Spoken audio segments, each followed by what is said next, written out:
¿Ahí me ven?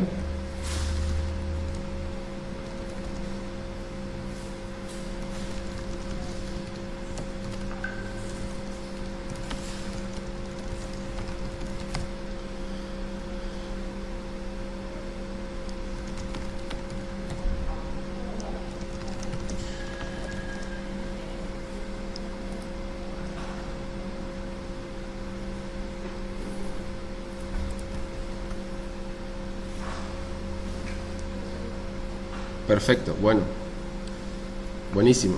Voy a empezar otra vez porque la verdad que no me di cuenta en ese momento que no estaba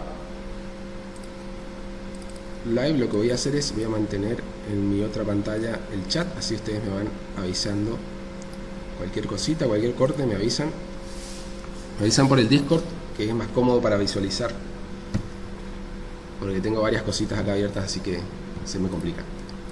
Bueno, vuelvo de nuevo a cero mi script.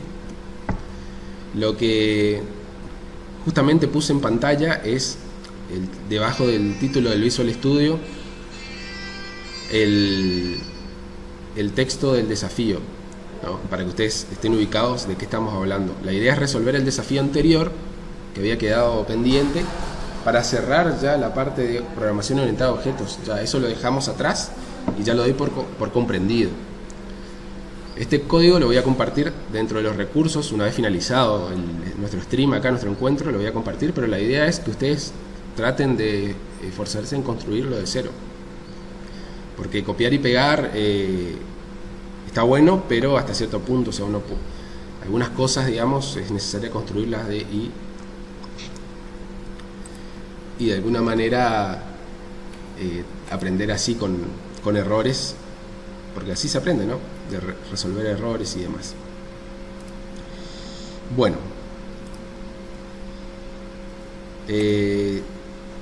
voy a comenzar. Bueno, el problema decía lo siguiente. El problema decía que había que construir una clase minibus. A ese minibus había que darle, heredaba de una clase mayor, una clase padre. Ese minibús podía tener un límite inicial de pasajeros, es decir, no podía crearse sin capacidad. La capacidad era de 6 por defecto, podíamos incrementarla a la capacidad que nosotros deseáramos. Y ahí había dos interpretaciones. Una era que el límite que podíamos ponerle al minibús era de hasta 50, o el límite de pasajeros que uno puede cargar al sistema, o sea, de personas, podía ser 50. Eso lo dejo a interpretación de cada uno. Yo les voy a mostrar mi interpretación del desafío. A veces cuando uno lo redacta con ciertas cuestiones en mente y por ahí no lo puede traducir realmente a cada uno, digamos, lo comprende. Y de eso se trata la resolución de problemas en programación, que cada uno le aplica la manera de resolver de distintas maneras. Cada uno tiene su approach al problema. En este caso les voy a mostrar el mío. Primeramente vamos a definir varias cosas que vamos a hacer en un solo script. En un solo script vamos a hacer primeramente la definición de las clases. Yo no voy a utilizar otro script para que sea simple. Si ustedes quieren pueden usar varios scripts, uno para las clases, otro para la cuestión principal del problema. Después tenemos funciones adicionales que vamos a usar. Y después vamos a tener propiamente dicha la aplicación, ¿no?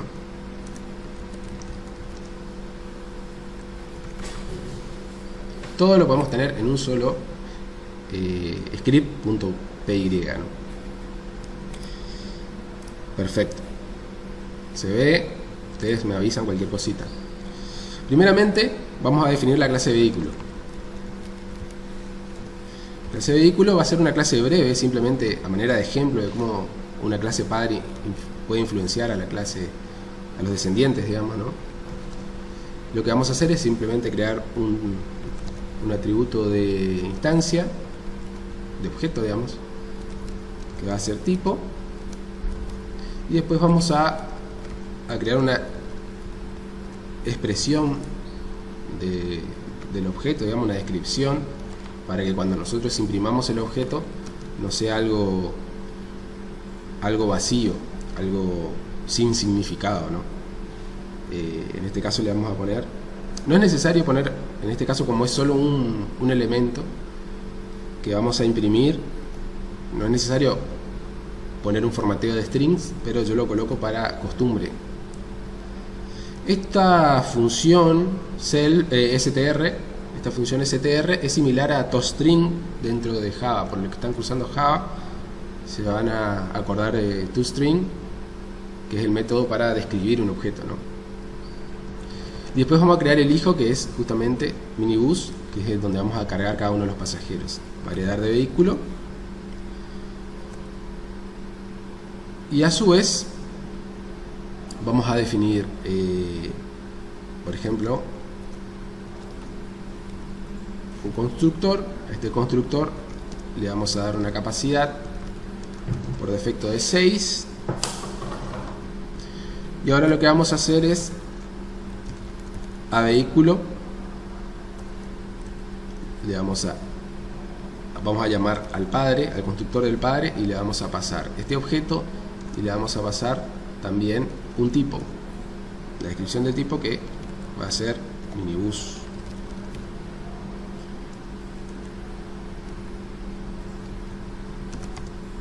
Esta es una manera que podemos hacer para llamar al padre, al constructor del padre, y formatear ese constructor, porque recuerden que estoy sobreescribiendo acá el constructor dentro del hijo, ¿no?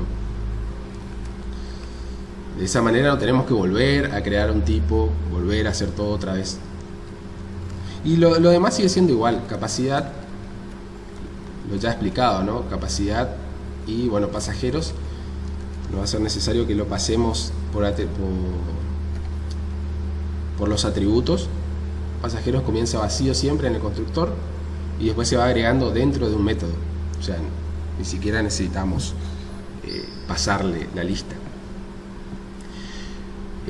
Bueno, hasta ahí perfecto. El constructor, ahora necesitamos saber la capacidad, cuántos asientos disponibles tenemos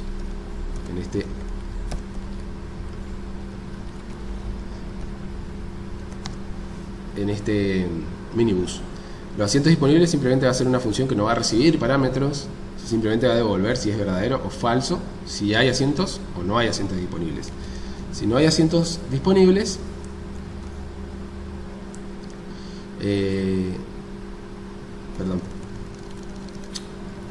si no hay asientos disponibles, ¿cómo lo calculo? Con la capacidad y a esto la longitud de los pasajeros. Esto al inicio va a ser 0, la longitud de la lista. Es decir, 6 menos 0, por defecto va a ser 6 si yo no le paso nada, ¿no? La capacidad va a ser 0. Va a ser 6, perdón, menos 0 va a ser 6, y así se va a ir restando a medida que vayamos agregando pasajeros a este minibus. Después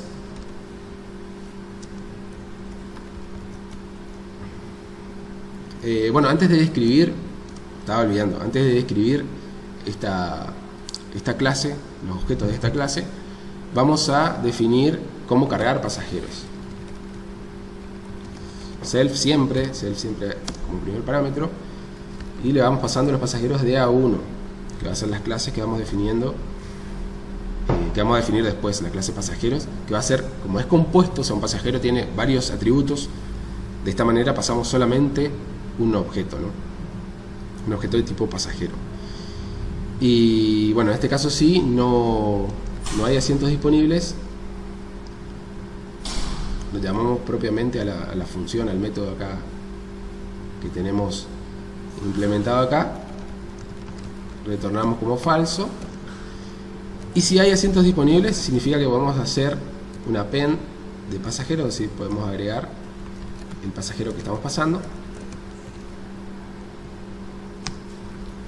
Y decimos que todo fue ok.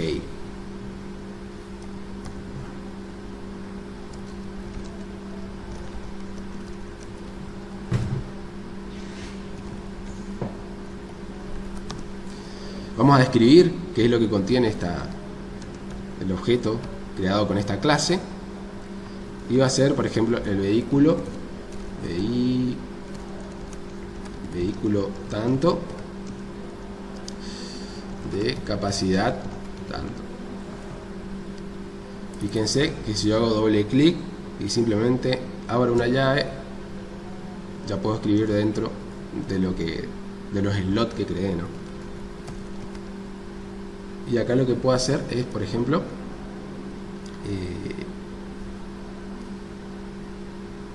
de alguna manera ponerle los pasajeros que tengo, o puedo hacer un super. Ustedes acá pueden definir lo que ustedes quieran, o sea, pueden definir por ejemplo, vehículo minibús. Directamente vamos a pasarle el minibús. Si ustedes quieren pueden agregar un atributo, llamar a un atributo del padre, pero en este caso vamos a directamente describirlo directamente como la clase minibús, para que no aparezca la dirección de memoria.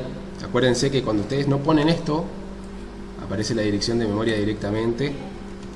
Y lo que sí varía acá es la capacidad. ¿Se acuerdan que minibus va a ser siempre minibus en esta clase? Entonces por eso le puse minibus acá. Pero la capacidad sí va a variar, porque puede ser que sea 6 si no le puse nada, o si le doy algún valor va a cambiar. Entonces ni hace falta agregar demasiada complejidad, directamente colocamos esto. Y nos falta una clase adicional, que es pasajero. Pasajero va a ser simple porque va a tener simplemente un identificador. ¿Se acuerdan que dentro del problema yo les había comentado que no se pueden repetir las personas? Es decir, no puedo cargar dos veces una misma persona, si no, no tiene sentido. O sea, no se pueden duplicar las personas. Entonces tengo que definir un identificador. En este caso, el identificador acá en nuestro país, en Argentina, es el DNI, y otro atributo va a ser el nombre. Pero ustedes pueden usar un legajo, un número de ID, lo que ustedes deseen. DNI va a ser igual a DNI. Esto siempre es igual en el caso de que quiera setear los atributos que pasé por el parámetro de constructor.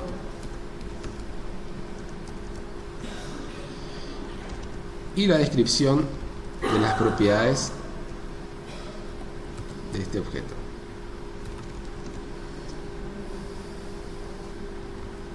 Persona, Lo que voy a hacer es voy a poner entre corchetes el DNI y acá el nombre, ¿no?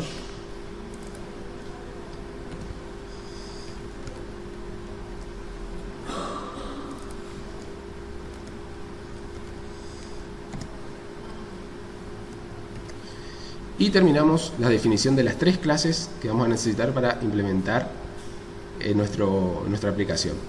Hasta ahí, ¿quedó claro? Miro en los comentarios en ambos. O sea, hago una pausa breve para ver si hasta acá la declaración de las clases se entiende. Está bien que repetimos ya esta, creo que es la tercera vez, más la parte teórica, pero está bueno que lo repasemos constantemente, porque después vamos a usarlo más adelante y ya lo voy a tener en cuenta como aprendido, ¿no? Yo ya le expliqué para qué sirve el STR. El STR es simplemente la descripción. O sea, yo le tengo que dar una descripción a cada clase. Yo les recomiendo como buena práctica que hagan un STR por cada clase para que se comprenda, porque después ustedes hacen un print del objeto instanciado y le va a mostrar la posición de memoria. No le va a mostrar nada que se comprenda. Le va a decir el nombre de la clase, sí, pero después le va a aparecer un montón de dígitos que no se comprenden, que es en realidad la dirección de memoria donde está ubicado ese objeto instanciado, ¿no? Los corchetes en la última línea, acá es simplemente porque después cuando acá, si ustedes quieren, pueden poner un guión, por ejemplo, para identificar, para separar la parte del nombre del DNI, o una flechita, algo que identifique que eso es un DNI cuando se imprima. A manera aclaratoria la coloqué. porque si no va a aparecer solo un número ahí y no. Puedo poner DNI también acá, persona DNI, 2 puntos, y acá nombre, por ejemplo. Se puede poner el texto que se. Yo, para no poner tantos 2 puntos, DNI, vamos a dejarlo así. Bueno, creamos cada una de las clases. Ahora nos falta funciones adicionales. ¿Por qué le llamo funciones adicionales? Porque otra cosa que ustedes tienen que acostumbrarse o tienen que amoldarse es al tema de hacer la modularidad del código. Es decir, cuando resuelven un problema, traten de no poner todo dentro de la aplicación, del desarrollo de su aplicación, o sea, en esta parte, porque esta parte va a ser la parte ejecutiva directamente, la que llama a las clases, la que llama a las funciones, y la idea es que ustedes, adicionales, la idea es que ustedes puedan, la mayor parte del problema, resolverlo dentro de alguna clase o dentro de funciones adicionales. Entonces, o complementarias, como ustedes quieran llamarlas. Entonces, por ejemplo, ¿cuál es mi problema principal? Entonces voy a crear una función con def, acuérdense, esto ya fuera de todo lo que es programación orientada a objetos, o sea, fuera de las clases, digamos, que ya creé. Buscar persona, después vamos a cargar la persona. Primeramente voy a pasar una lista de personas y voy a pasar un DNI. Bueno, entonces con el for, ¿se acuerdan que recorríamos una lista? Dentro de esa lista de personas voy a tener el objeto personas. Entonces for una persona in personas, si esta persona que saqué de la lista, esto no es necesario, estoy muy acostumbrado a colocar paréntesis en todos lados, pero no es necesario en Python. Si una persona tiene un DNI que es igual al DNI que estoy pasando por acá, voy a retornar verdadero, y si no encontró en ningún momento, voy a retornar falso. Es decir, si recorrió toda la lista, se recorrió la lista y encontró a alguien, sale y ya devuelve un true. Si recorrió todo, o sea, el for terminó y no encontró a nadie, retorna un falso. Entonces, de esta manera evito duplicar, digamos, o sea, busco, en realidad, acá busco un repetido. Y ahora sí voy a definir una función que sea cargar personas a mi sistema. Como les digo, esta manera de proceder es, digamos, es la manera en que yo tengo de aproximar al problema, pero puede haber otras maneras. O sea, muchas maneras de resolver.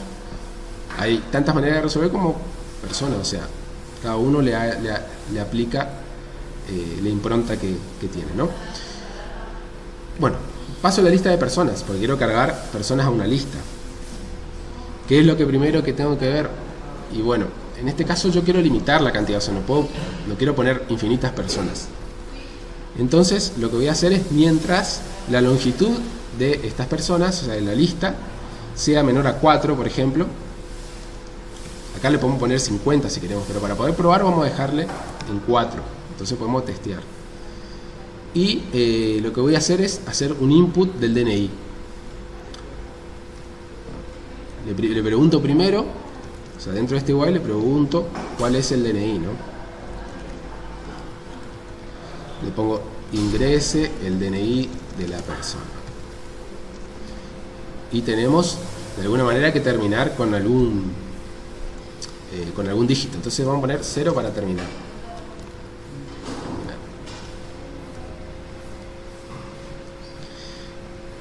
Entonces, si el DNI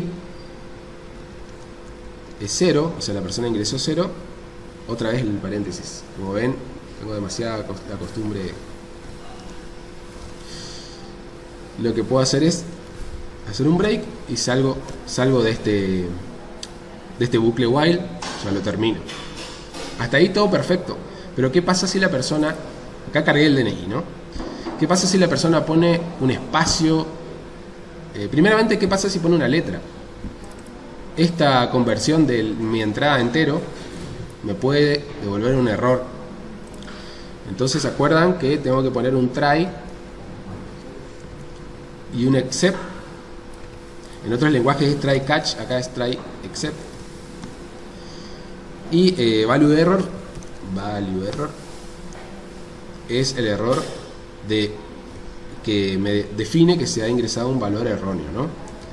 Y acá le aviso, le digo, ha ingresado un valor erróneo o no permitido. Intente nuevamente, por ejemplo.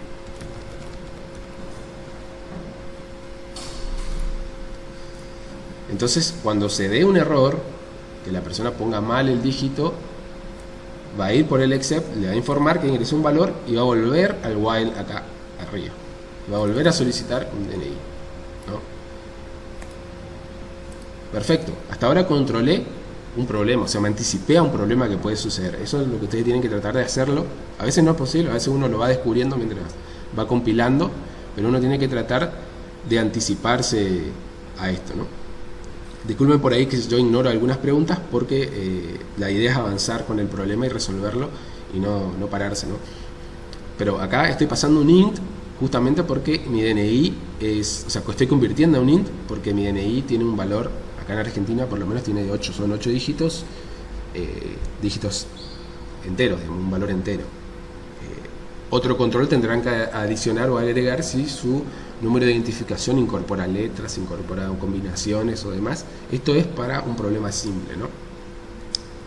Y ahora viene lo bueno, digamos. Ahora yo voy a necesitar buscar si esa persona existe en la lista que yo le estoy pasando a cargar personas, ¿no? Recuerden que estoy pasando esta lista de personas y ahora tengo que ver si ahí adentro tengo una persona con el DNI ya cargado. Entonces, otra vez el if, buscar persona, personas, ya está, ya me autocompleta y el DNI ya está. Recuerden que esto me podía devolver verdadero o falso, ¿no? Si es verdadero es que existe la persona, entonces yo le digo, por ejemplo, la persona ya está cargada. Intente nuevamente con otro DNI. Y si me devuelve falso, entonces puedo continuar mi sistema, ¿no? Ahí ya pido el nombre.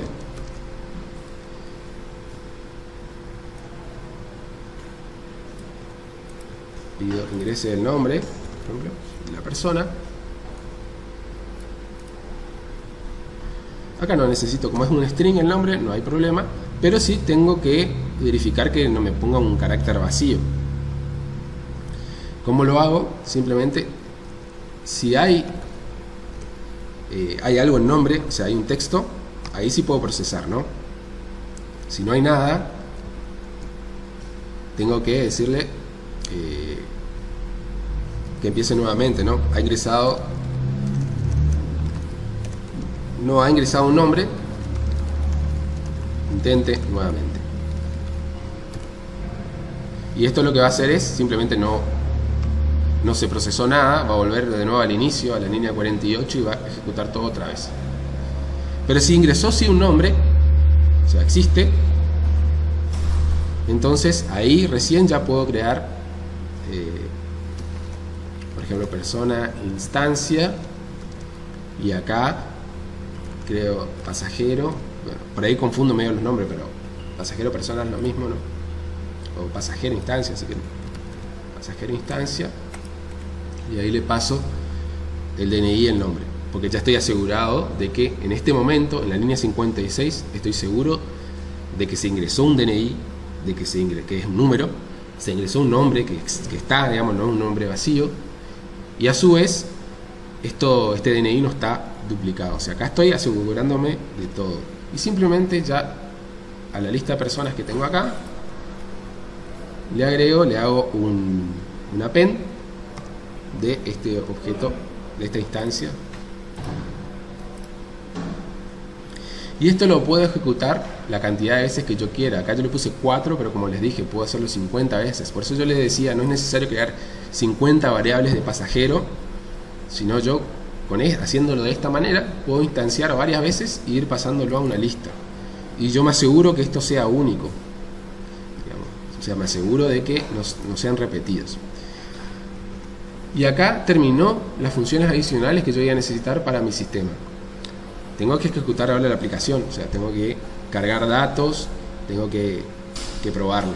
Hasta ahora, hasta esta sección, ¿se entendió?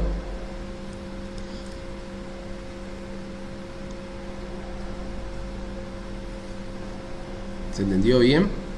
Append es un método que está, digamos, adosado, por así decirlo, implementado en todas las listas. ¿Se acuerdan que cuando en la teoría, en el video de la teoría, vuelvan, creo que era la clase 2, vuelvan a ese video y ahí está la parte de listas, de conjuntos, de tuplas. Generalmente vamos a usar listas y diccionarios, son los dos que más se utilizan. Bueno, continuamos entonces. Hasta acá en el paso a paso ya aprendimos a hacer un bucle while controlado por la longitud de personas que nosotros querramos incorporar. Controlamos ingresos de datos con try except. Incorporamos datos y también los controlamos con una función propia de búsqueda dentro de una lista. Y a su vez también utilizamos los objetos de la programación orientada a objetos para incorporarlos dentro de una lista. Perfecto. Aplicamos todos los conocimientos que teníamos hasta ahora para resolver el desafío, pero falta la prueba de fuego, ¿no? O sea, la aplicación en sí, que esto se ejecute, porque hasta ahora todos los defs, o sea, las funciones, están ahí pasivas, y lo mismo las clases. O sea, yo ejecuto esto y esto no va a hacer nada. Fíjense, no hace absolutamente nada. Tengo que ejecutar mi aplicación. Le voy a avisar a mi sistema que estoy iniciando aplicación. O sea, mi sistema va a comenzar aquí. Y bueno, voy a crear un minibus. Minibus 1, por ejemplo. Esto simplemente para tener algo para ejecutar, ¿no? Le voy a mandar primeramente de capacidad 2. ¿Se acuerdan que yo puse 6 acá? A ver, acá le puse 6 por defecto, o sea, si yo no paso nada, eso va a estar en 6, pero como quiero probarlo rápido, lo voy a colocar con capacidad 2, así ustedes ven los límites, cuando saltan los límites, ¿no? Bueno. Mi lista de personas comienza vacía, no tengo a nadie todavía. Entonces le digo, cargame personas a esta lista. Fíjense lo fácil de que es reutilizar esto después. Si yo quiero utilizar en otro script, simplemente importo y uso esta función de cargar personas y no tengo que sobreescribirla o copiarla y pegarla nuevamente. Y ahora lo que tengo que hacer es, a las personas que yo cargué en mi sistema, tengo que cargarlas adentro del minibus, las que puedan entrar, ¿no? Entonces, para persona, en la lista de personas, o sea, tengo que usar un for, porque tengo un límite, digamos, de personas ahí adentro, ¿no? Cargadas previamente, otra vez el paréntesis. En mi minibus le voy a poder cargar el pasajero, ¿no? Cargar pasajeros y le voy a pasar a esta persona, ¿no? Voy a intentar cargar un solo pasajero y esta funcionalidad, el control ya lo hace automáticamente la clase, o sea, cargar pasajeros ya hace ese control acá con asientos disponibles, ya está todo implementado el control. Yo simplemente lo llamo acá abajo y esto me va a devolver un verdadero o falso, ¿se acuerdan? Si pudo cargar el pasajero, lo que voy a imprimir acá es, por ejemplo, se cargó el pasajero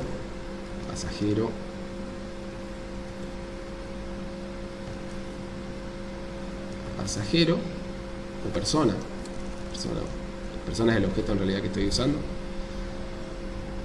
al minibus 1. Si por alguna razón pasó algún error, por ejemplo, un error no, sino no había asientos disponibles, ya se ha superado la capacidad del minibus 1 y no se pueden cargar más pasajeros, ¿no?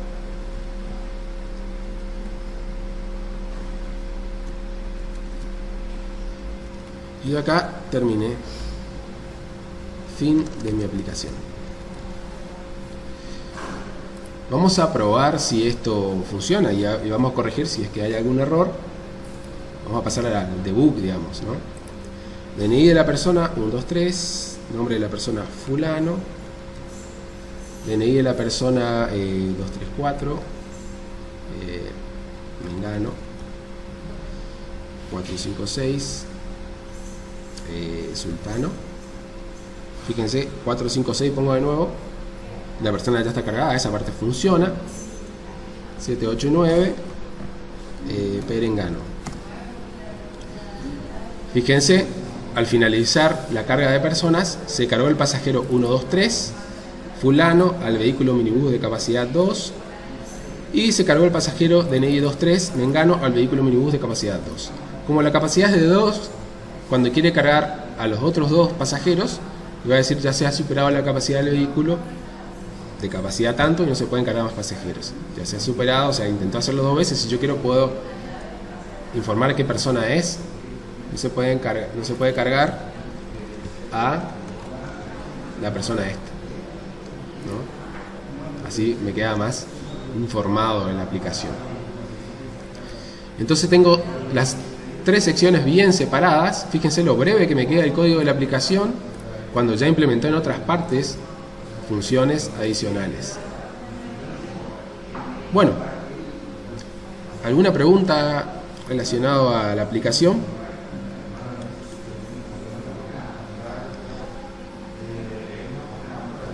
Cargar persona. ¿Por qué cargar personas no está dentro de vehículo? Porque cargar personas en realidad yo lo hice pensando en cargar personas en la aplicación, no dentro del vehículo. O sea, cargar pasajeros está dentro del vehículo. O sea, yo puedo tener, esto es lo que pasa en la vida real, yo tengo una lista de clientes y puedo a esos clientes cargarlos o no a una factura o demás. Esos clientes no tienen que estar repetidos. En este caso, pasajeros. Mi aplicación, mi sistema tiene una serie de clientes, de pasajeros, que yo puedo obtenerlos por base de datos. En este caso yo los cargo directamente por la consola, pero tengo una lista de esos y esos lo intento agregarlos, incorporarlos. Incluso puedo hacer un control inteligente diciendo que si se supera el límite, por ejemplo acá en el ELSE, si se supera el límite yo puedo crear otro minibús acá y cargar los restantes. Y así, digamos, controlar de alguna manera, distribuir mayores cantidades de pasajeros dentro de distintos minibuses. Es una opción, digamos. ¿Alguna pregunta más relacionada? A mí me funcionó con Super también, el uso de Super en vez de vehículo. Super también es lo mismo, Super es lo mismo.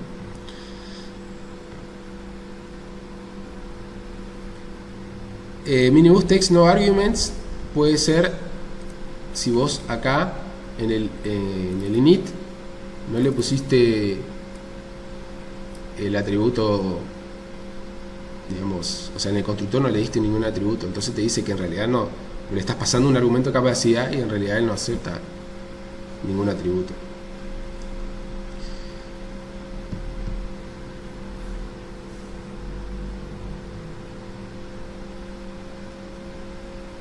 Se puede ir validando de a 1 si cambiamos el menos 4.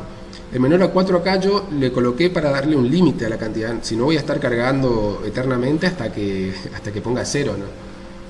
Pero sí, o sea, yo puedo ponerle un límite más elevado, o puedo simplemente controlar el while con el 0, con el DNI igual a 0. Puede haber miles de maneras de controlarlo. O sea, esto es simplemente una muestra y para probarla, digamos, de manera fácil. Límite de 50 pasajeros únicos sería, acá yo le colocaría 50, por ejemplo. Y se van a cargar solo 6 al minibús. O sea, el límite está, son 50 pasajeros únicos, pero solo 6 se van a cargar al minibús. O yo puedo hacer 50 dividido 6 y crear 6 objetos de minibuses y distribuirlos. Pero eso ya sería un código más complejo. Está bueno como desafío si alguno se anima a hacerlo. Por ejemplo, cargar 50 personas y distribuirlas en lugar de crear el minibús acá, así, de esta manera, hardcodeando, digamos. Hago como dice acá. Pongo un def, cargar minibuses, y cargo la cantidad de minibuses que quiera. O que la carga sea dinámica, por ejemplo, que me cargue la longitud dividido 6.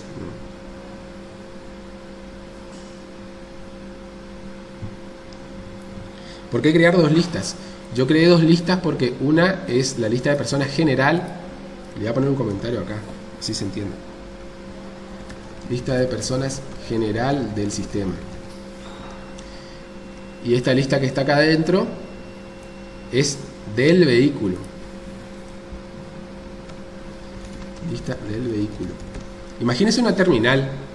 En la terminal hay pasajeros al rolete, ¿no? Y hay gente que está o no dentro del vehículo. Hay gente que tiene o no pasajes. La gente que está dentro de los vehículos es otra lista, ¿no? O sea, yo distribuyo dentro de lo que están en la terminal, los distribuyo a los vehículos independientemente. Lista de pasajeros del vehículo. Este código es el que lo voy a compartir, por eso lo comento por todos lados.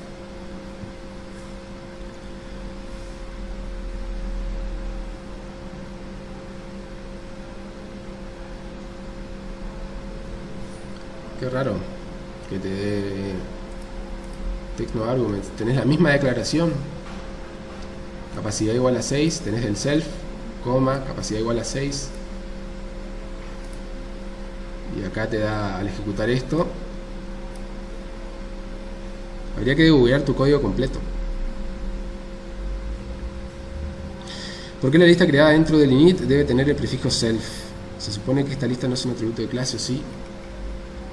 A ver, ¿dónde minibus acá? Sí, este es un atributo de clase.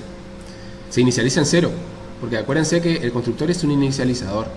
Entonces me inicializa este atributo de clase pasajeros en 0 cada vez que se crea un nuevo. Y como yo no lo trabajo por fuera de esto, no es necesario que yo lo pase como un atributo. Salvo que yo quiera crear una lista fuera, armar la lista fuera de 6 y pasarle a la lista de 6, pero creo que sería mejor de esta manera, personalmente.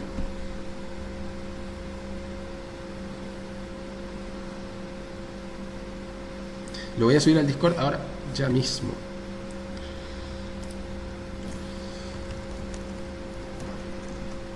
Subo el archivo del ejemplo práctico del streaming de hoy.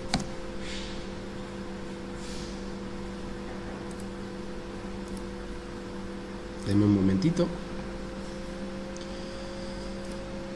Curso de Python 16 app.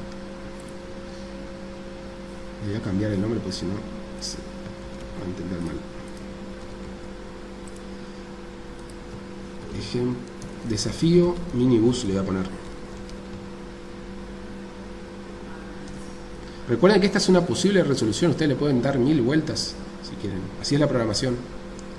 Pueden hacerlo súper ultra dinámico. Le voy a poner posible resolución en clase. Sí. Le pongo en recursos complementarios también.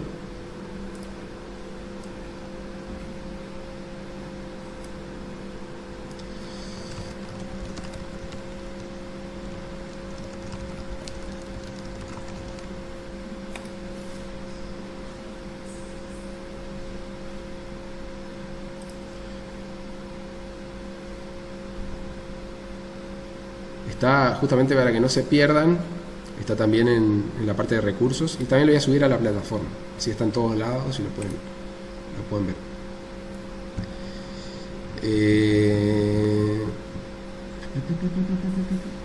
Sí, puedes hacerlo también así. Puedes poner que la lista de pasajeros esté en la clase padre, y después con super lo obtenés, lo seteás, lo obtenés, lo trabajás. O sea, como les digo, es una manera de hacerlo. Hay muchas maneras. Prueben usar super. Prueben usar de todas las maneras posibles. O sea, esta es una alternativa dentro del tiempo que tenemos. Bueno, cerramos entonces.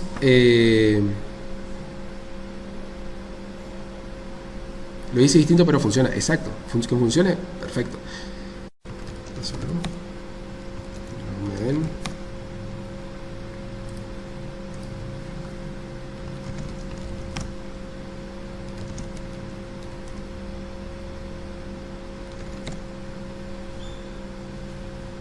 Buenísimo.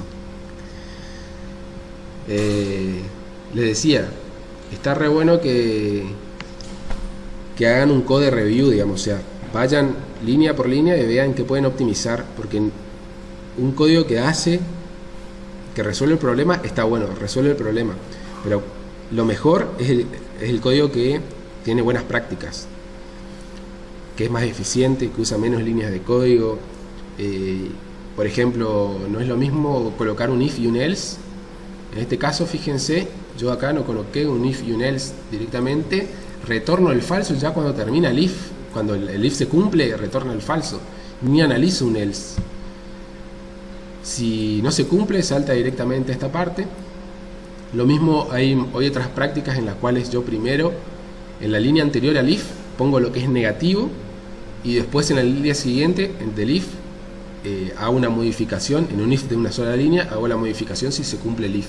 Esa es una alternativa, por ejemplo, que eso ya es optimización de código. Lo importante que ustedes hagan ahora es que resuelvan el problema y que aprendan cómo se usa Python. Después, más adelante, a medida que van puliendo sus habilidades, ustedes van a ver que hay maneras más eficientes de trabajar. Hay estilos mucho mejores que ahorran tiempo de procesamiento, porque acuérdense que no es lo mismo trabajar en su máquina que trabajar en un servidor en la nube, que es trabajar en Amazon, en Azure, en IBM, Watson, cualquiera de esos, digamos, que es online, que es cloud, que requiere facturación por uso de los recursos. Es pérdida de dinero, ¿no? Un código mal optimizado. Entonces, quizás si tenemos tiempo en algún stream por ahí fuera de horario, podríamos hablar y discutir y debatir cuáles son las buenas prácticas, qué es lo que se espera, sobre todo más en bases de datos. Acá por ahí en código hay cuestiones muy básicas, muy elementales que tener en cuenta, pero después es bastante libre el tema, que sea legible, comprensible y demás, que respete los estándares, está bien. Después en base de datos por ahí sí es mucho más exigente el tema del uso de recursos y escribir código óptimo, ¿no? Bueno, el tema, cerrando esta parte de Python y haciendo un parate en lo que es backend, ¿quedó alguna duda con respecto a HTML? Frontend HTML.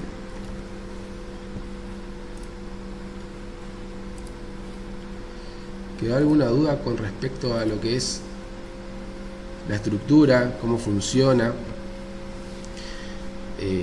Porque a partir de ahora vamos a tener por lo menos 4 clases de frontend puro, en el cual vamos a dar ahora, bueno, lo básico, que es HTML, o sea, lenguaje de marcado de hipertexto, que es al principio muy elemental y muy básico, muy fácil de aprender, pero luego se complica cuando hay que empezar a agregar estilos, agregarle colores a mi código, digamos. Algunos dicen que HTML no es lenguaje, otros que sí, otros que no, pero bueno, la historia y la realidad dice que HTML significa lenguaje, así que el lenguaje de marcado es un lenguaje de estructura que me permite que el navegador pueda interpretar, digamos. Y esto se volvió muy, muy simple a medida que avanzaron los años. Antes era bastante más complejo, porque había que recurrir a a medida que avanzaba la web había que recurrir a elementos que puedan manejar videos, que puedan manejar música. Ahora ya viene todo directamente incorporado dentro de HTML5, como las etiquetas de audio, de video y demás. Recuerden siempre utilizar un editor de texto que les marque el inicio y el fin. Hay etiquetas que tienen inicio y fin. Recuerden, por ejemplo, acá mi formulario, label tiene inicio y fin, input no, por ejemplo, br tampoco, el break de línea tiene, así que recuerden respetar todas estas maneras de escribir. Recuerden que cada elemento de HTML tiene un atributo, por ejemplo un atributo tipo, en este caso un atributo valor, un atributo placeholder. Si ustedes van a W3 Schools, que les puse los enlaces dentro de los recursos, van a ver la cantidad de elementos y a su vez la cantidad de atributos que pueden tener cada elemento para modificarlo, para usar. Generalmente son tipos, o sea, muchos se usan en distintos elementos.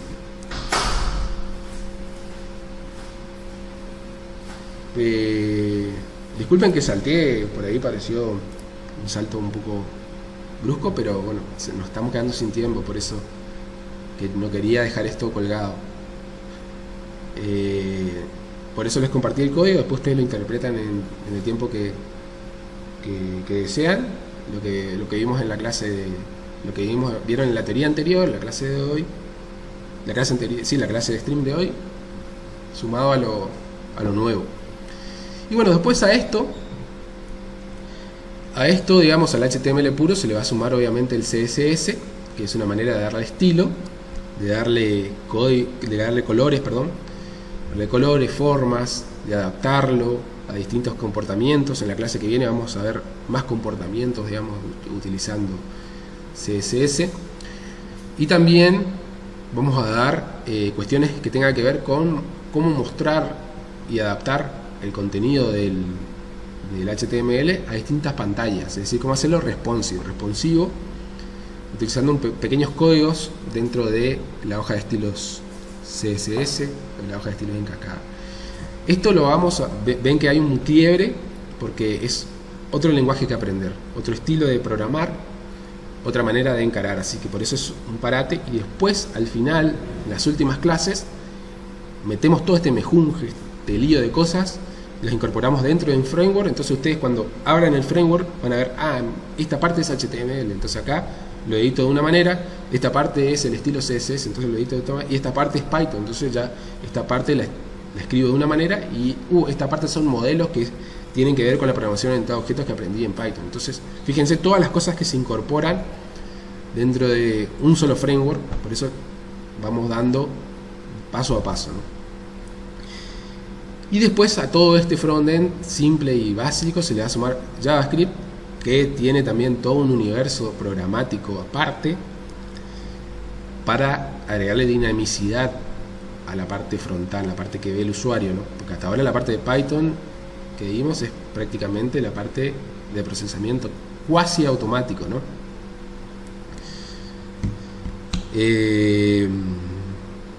Solo la estructura nomás, nada más que la estructura. Después va a haber otro desafío en el cual le van a agregar los estilos y así, vamos a ir avanzando y complementando. Bueno, esto es todo por hoy. ¿Alguna duda con respecto a todo lo que vimos? Flexbox está en una clase más adelante, vamos a ver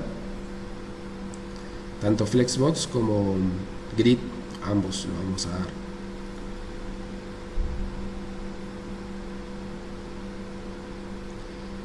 Si es abierto al público, tiene una duración. El conocimiento es libre. El conocimiento, para mí, personalmente, el conocimiento no tiene dueño. Por más que muchos se quieran adueñar, ¿no? Y todos aprendemos en conjunto. Así como ustedes se comparten entre ustedes cómo resolver problemas, porque el tiempo es limitado en lo que uno tiene por ahí para compartir con ustedes. Eso es lo bueno de la comunidad, ¿no? Bases de datos con SQL, sí y no. Vamos a dar por arriba o sea, lo más rápido posible, porque después los modelos en el framework que vamos a usar crean automáticamente las relaciones. O sea, nosotros vamos a ir desde las relaciones orientadas a objetos, la traducción hacia el SQL lo hace automáticamente el framework. Es decir, ustedes SQL lo van a dar para entender nomás qué es, cómo se usa y cómo recuperar información en el caso de que, por ejemplo, se caiga el sistema y tengan que acceder directamente a la base de datos, o necesiten un reporte urgente de alguna información y no tengan tiempo como para armar un código, lo sacan por SQL. Pero en realidad el framework ya genera todo automático desde el modelo que ustedes creen y las relaciones de la lógica de negocio, ¿no? Espero que no se mareen, porque la verdad que yo armando las clases veo que es un salto de una cosa hacia otra, de una cosa hacia otra, y a veces uno lo comprende de tanto usarlo, pero cuando generalmente se está metiendo en el mundillo, cuando uno es por ahí inicial, un beginner, ahí parece que volví. Les decía, les voy a dejar una literatura, en realidad el libro es para que lo compren, pero bueno, como ustedes saben, acá vamos a encontrar la manera de que ustedes se lo compartan, como hacíamos en la facultad, ¿no? Conseguíamos los libros, ¿no? Así que lo voy a dejar. Un libro de fundamentos de la programación de un autor que se llama Joyanes Aguilar, que es muy bueno. Es un libro, como les decía, un poco viejo, pero viejo en el sentido de el periodo de publicación, pero sus fundamentos trascienden el tiempo, porque una vez que uno aprende los fundamentos, después aplica, como me decía una persona hace muchos años, después aprender un lenguaje es como agarrar un diccionario de un lenguaje nuevo, de un idioma, ¿no? Inglés o portugués. Uno aprende la sintaxis y después traduce directamente, ¿no? Y obviamente no es tan sencillo, pero el salto que se pega no es tan grande. Entonces uno, cuando ya tiene los fundamentos, que generalmente se aprenden con lenguajes muy elementales, por ahí con pseudocódigo incluso, años de pseudocódigo que después uno puede traducir a cualquier otro lenguaje. Uno agarra Java y se lee la documentación y ya sabe. Si ustedes saben programación orientada a objetos, van a Java, lo implementan, vienen a Python, van a la docu de Python y ahí ven cómo se implementa acá en Python. Cuáles son los límites, cuáles son los alcances, qué puedo y qué no puedo hacer.